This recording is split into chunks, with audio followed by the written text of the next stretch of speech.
nostalgia. Son 3 décadas de destierro y desunión. 30 años de duro exilio, extranjero domicilio. Qué pena de son que canta mi errante generación. Saludos amigos de Cuba y su historia, parte de la programación en español de la WLRN, Canal 17, Televisión Pública. Cuba y su historia en el día de hoy tiene, yo diría, un invitado de excepción, que ya lo tuvimos, cuando analizamos la economía cubana. En el día de hoy tenemos nuevamente con nosotros a Carmelo Mesa Lago, profesor emérito de la Universidad de Pittsburgh y de estudios latinoamericanos, un hombre que le ha dedicado su vida, un profesional, a estudiar la economía cubana y de algunos países. Próximamente, y por eso lo tenemos aquí, por eso lo hemos invitado, Carmelo Mesa Lago va a publicar un libro comparativo entre la economía cubana, esa economía estatal, cerrada, y la economía de China y Vietnam, que son dos economías socialistas, pero que han aceptado la posibilidad del mercado. Y esa comparación, que es la que hace el libro, pues ustedes se van a enterar hoy directamente de la palabra del propio autor. Bienvenido a Cuba y su historia, Carmelo. Encantado de estar aquí de nuevo. Bueno tenerte en Cuba y su historia por segunda vez. Ojalá podamos seguir teniéndote, ¿no? Tu próximo libro, que tenemos un privilegio, o sea, Cuba y su historia tiene un privilegio porque todavía no ha salido, ya está, pero vamos a hablar de él, porque el tema comparativo, ¿por qué escoges a China y Vietnam para compararlos con Cuba? Sí, yo estaba interesado en hacer una comparación de Cuba con otros países comunistas. En realidad no hay una economía comunista, porque esto sería una cosa utópica de Marx, sino son economías socialistas. Entonces lo que ocurre es que después de la caída de la Unión Soviética y toda Europa Oriental, que tenía economía centralizada, como Cuba, o bien hay economías de mercado en distintos grados, y solo quedan dos economías con un plan central, ya lo dije en el programa anterior, que son Corea del Norte y Cuba. Corea del Norte no hay cifras, hay absoluto secreto, de manera que no se puede hacer nada. Secreto de guerra. Imposible.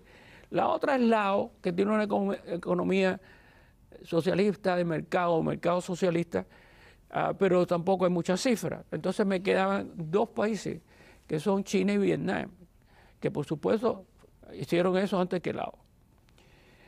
Así que me quedan 3 países, son los 3 países que yo puedo comparar, y siempre estaba interesado. Sabía que la economía china y de Vietnam había desarrollado mucho más que la cubana, pero yo he trabajado, además en Cuba, yo he trabajado 60 años en el tema de la protección social en todo el mundo.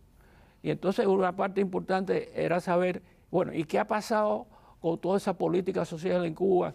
La salud, las pensiones, la asistencia, todo lo que ha programado la revolución, que ha tenido mucho éxito. Que lo vamos a ver ahora, pero hay un libro de Roa que creo que se titula Se fue a Bolina. Creo que esto es aplicable a la metáfora a lo que viene, pero bueno, ahí te dejo. Bueno, entonces tenemos 2 modelos. El modelo de Cuba se le llama en economía una economía de comando, porque todas las direcciones vienen de arriba. Es una economía con un plan central y con un predominio absoluto de la propiedad del Estado en las empresas, las granjas, en fin, todos los servicios. El Estado controla la economía.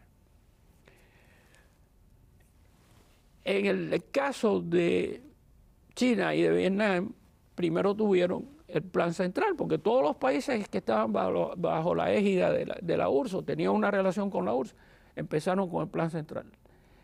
China. Y fracasó. Y fracasó en todas partes, incluyendo Cuba, como ya vimos en el programa anterior. Entonces, ellos empiezan a introducir elementos de una economía de mercado, en que la propiedad privada o la propiedad, por ejemplo, de cooperativas, etcétera, ocupa un papel central. El factor más dinámico en el crecimiento de China y de Vietnam es la propiedad privada, que en Cuba no han querido que... Bueno, hay un pequeño sector que son demasiado pequeño. Trabajadores por cuenta propia y las MIPYME ahora, pero eso comparado a las, qué sé yo, el 92% del Producto Interno Bruto es del Estado, generado por el Estado, y lo que queda del sector privado es minúsculo, mientras que en los otros países estamos hablando de 60-70%. La privada. La privada. O sea que es un por ciento mayoritario. Exacto. Entonces, y no solo eso, el mercado y la propiedad privada son un factor fundamental en el éxito de esas dos economías. Hay un plan, pero es un plan descentralizado. No es un plan, no es una camisa de fuerza como en el caso de Cuba, sino que es un plan, una especie de guía económica que le dice al sector no estatal cuál es el plan del gobierno, qué inversiones va a hacer. O sea, es una cosa muy... nada comparada es una cosa muy flexible y más una guía que un plan. Entonces son dos modelos completamente distintos. Y eso explica lo que algunos dicen, los millonarios en China, que obviamente se ha convertido en una clase social. Obviamente. Es decir, en China hay millonarios. Y ni pensar en eso en Cuba, por supuesto. Bueno, pues seguimos con la comparación, muy interesante. Ok, bueno, entonces lo primero que yo hice, después de describir los dos modelos y además describí de una manera comparativa las políticas principales, por ejemplo, la propiedad de los medios de producción, que ya te hice una comparación, las reformas agrarias en los dos países han sido diferentes. ¿Por qué? Porque en China y Vietnam hay 3 reglas de oro en la agricultura. Primero, el productor, ya sea un campesino privado, ya sea un cooperativista, ya sea un usufructuario, siembra lo que quiere. En Cuba el plan te asigna qué tú tienes que hacer. O sea, en China y Vietnam hay libertad. Libertad para escoger qué tú quieres hacer. Claro. Segundo, libertad para vender a quien tú quieras. En Cuba existe una cosa que se llama el acopio, que es que el productor agrícola tiene que vender parte de la cosecha, a veces hasta un 70% al Estado. Y tercera regla, la más importante, el precio de los productos agrícolas cuando se venden es a precio del mercado. Oferta y demanda. Oferta y demanda. Mientras que en Cuba lo fija el Estado. Y lo fija el Estado por debajo del precio del mercado y por tanto es un desincentivo enorme que hace que la gente no se esfuerce en producir. La gente no produce. Claro. Exacto. Bueno, entonces, primero lo que hice fue comparar 20 indicadores clave. Hice un estudio de unos 40 indicadores, seleccioné aquellos que no solo eran comparables entre los países, sino también qué importancia tenían. Y me dio clarísimamente esa comparación que China quedó en primer lugar,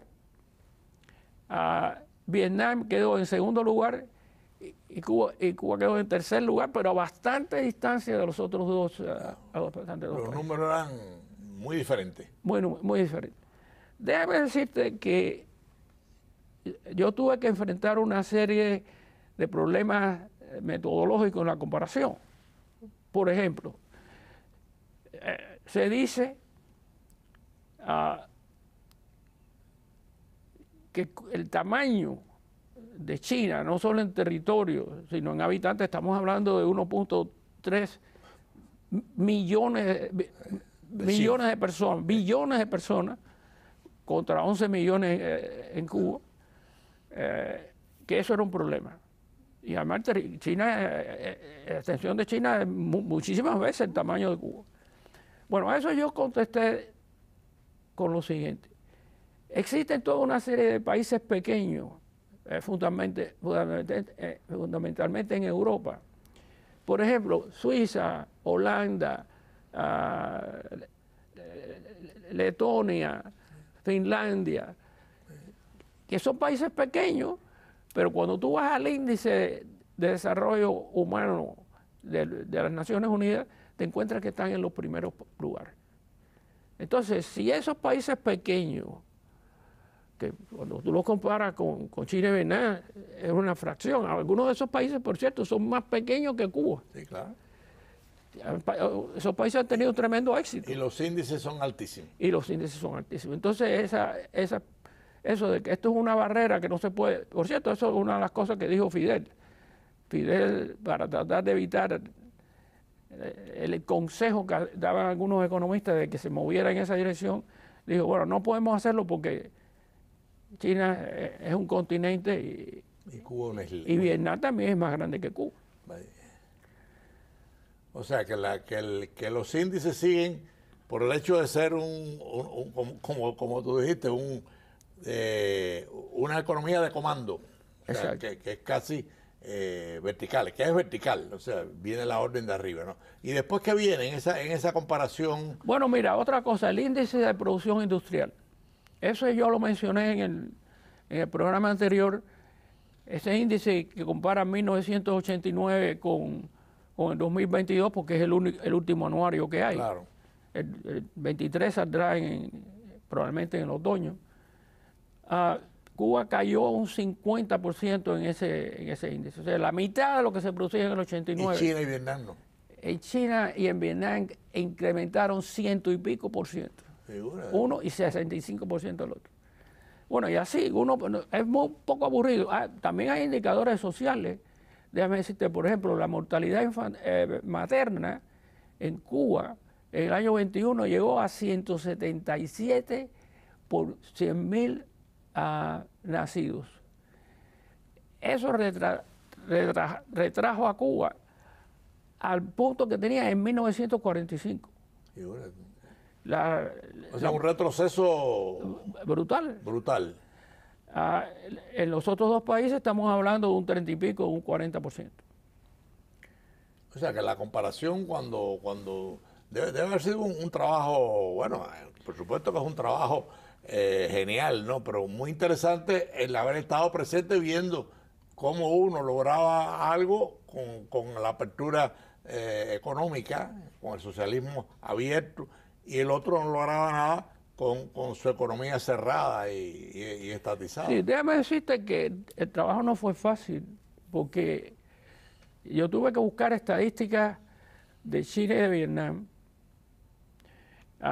Yo iba a visitar los dos países, y tenía unas becas para hacerlo, pero vino la pandemia, y China y Vietnam estuvieron cerradas casi 2 años.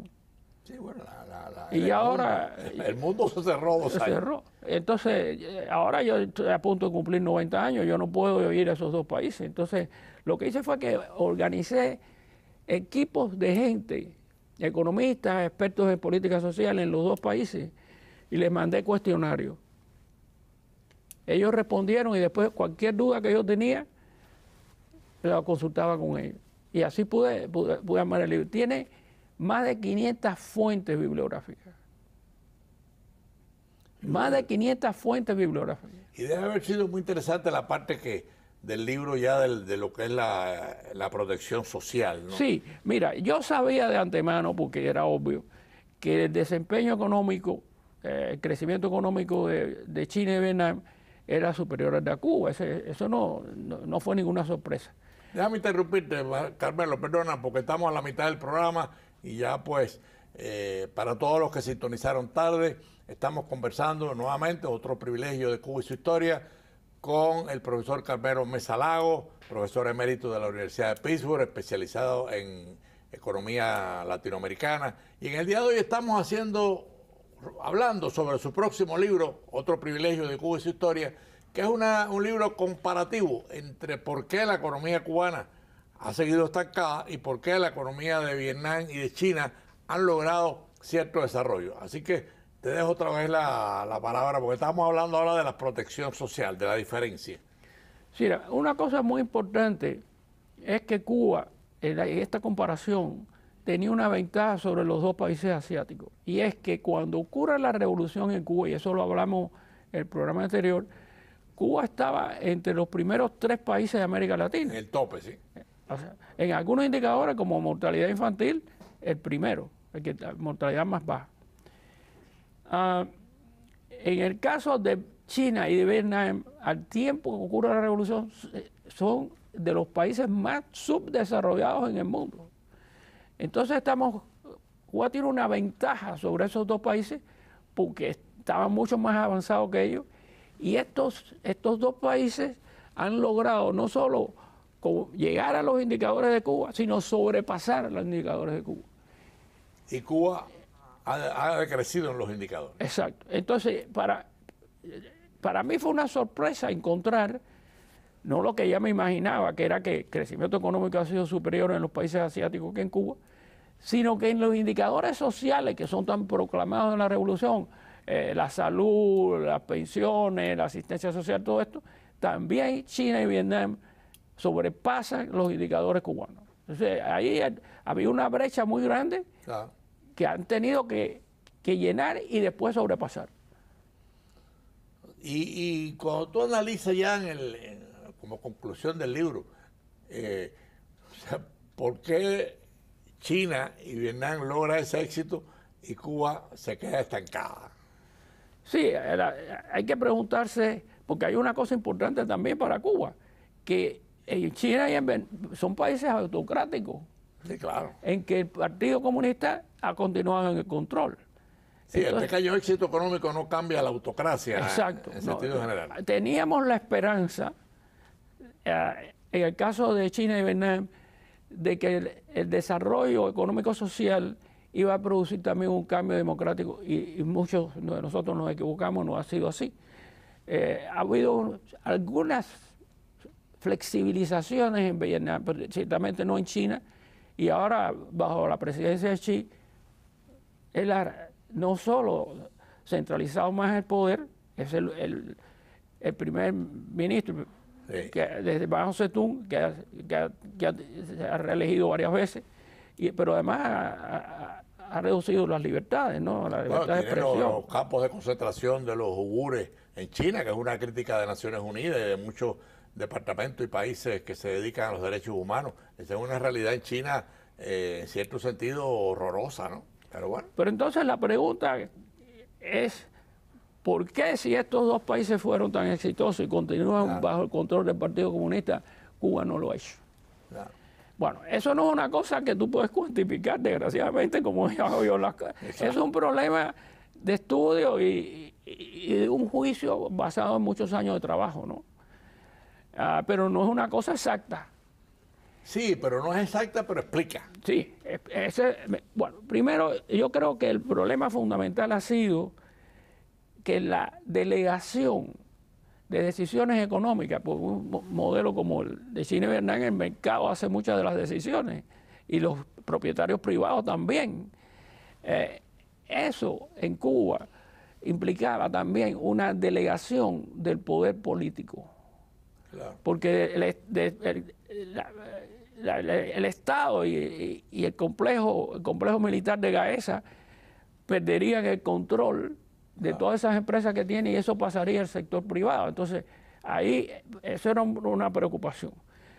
Una segunda explicación es de que una vez que tú empiezas a hacer reformas hacia el mercado, esa es la interpretación cubana, por supuesto, es que se vuelve casi imparable.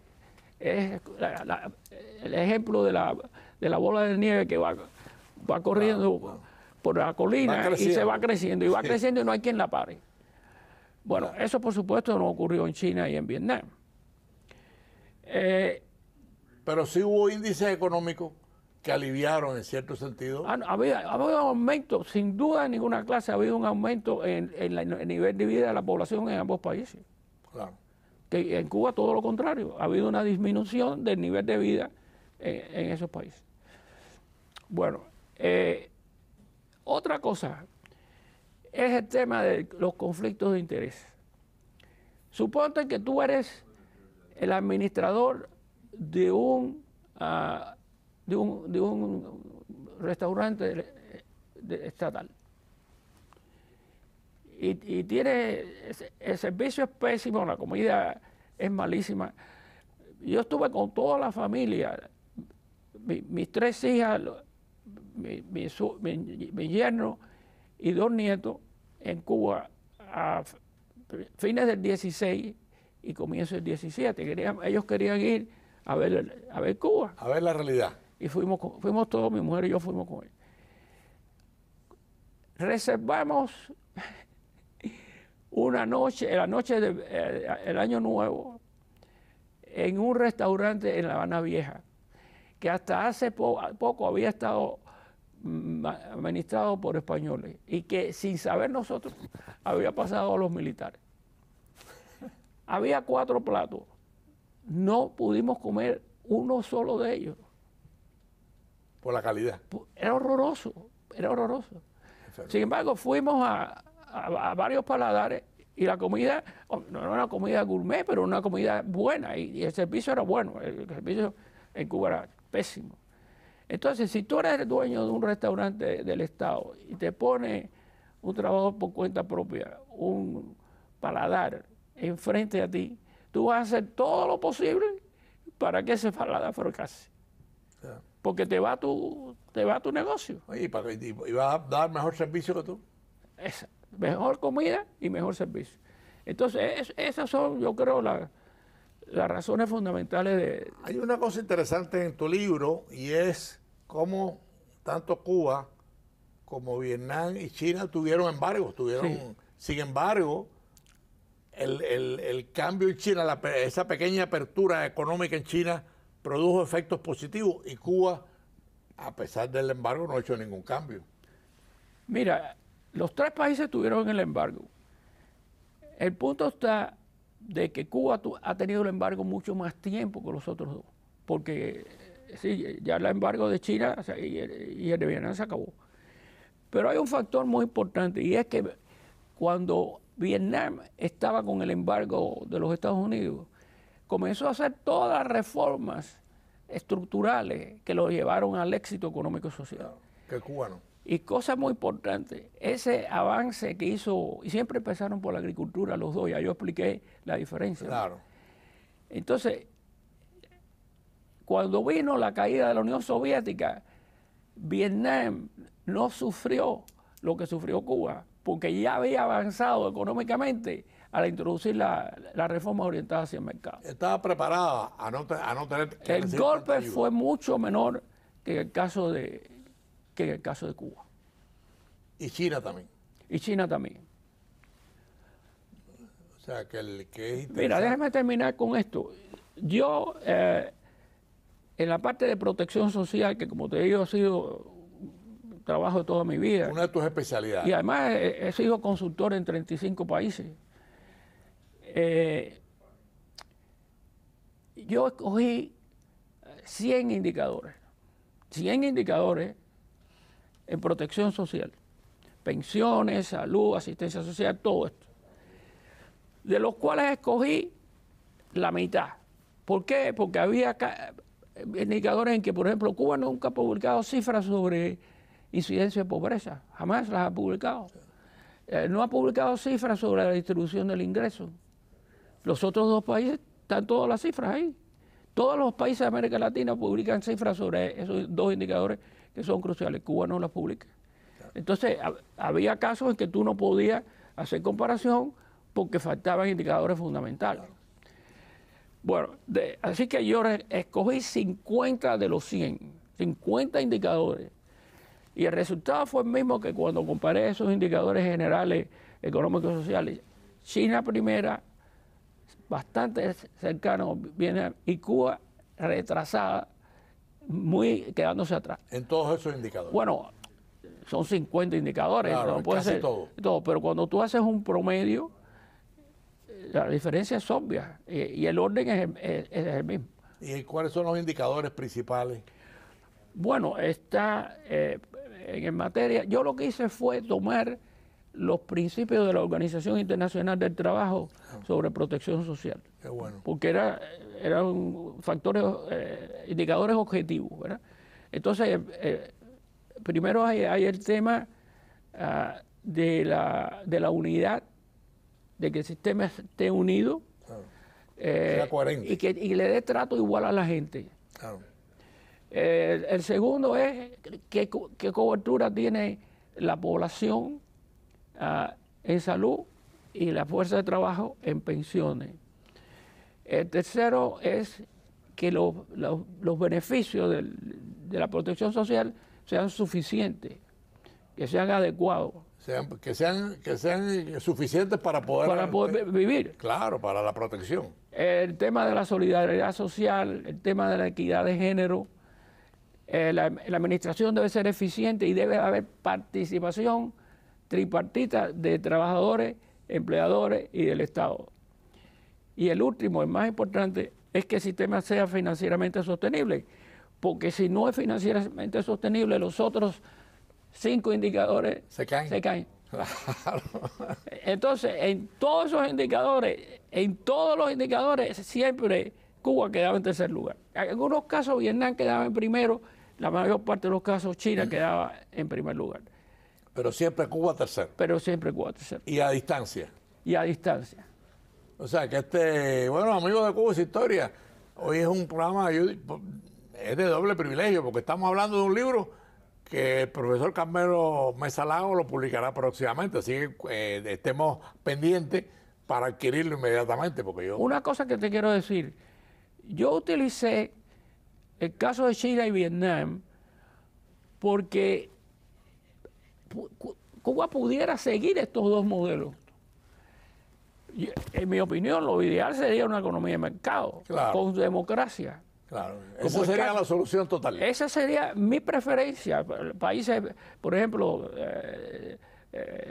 nórdicos como Suecia, claro, Noruega, etcétera. Una socialdemocracia. Bueno, Carmelo, te tengo que dar una mala noticia. El tiempo se nos acabó. Pero no sabes cuánto te agradezco, además de la amistad de muchos años, que tú hayas venido a Cuba y su historia a presentar los lineamientos de tu próximo libro, que no tengo duda que será un éxito. Te agradecemos mucho tu presencia en Cuba y su historia. Cuba y su historia está abierta para el próximo tercer libro, el segundo, lo que te falte. No más. Gracias por tu presencia, amigos de Cuba y su historia. Nos vemos el próximo domingo a las 4:30 de la tarde. Son 3 décadas de destierro y desunión.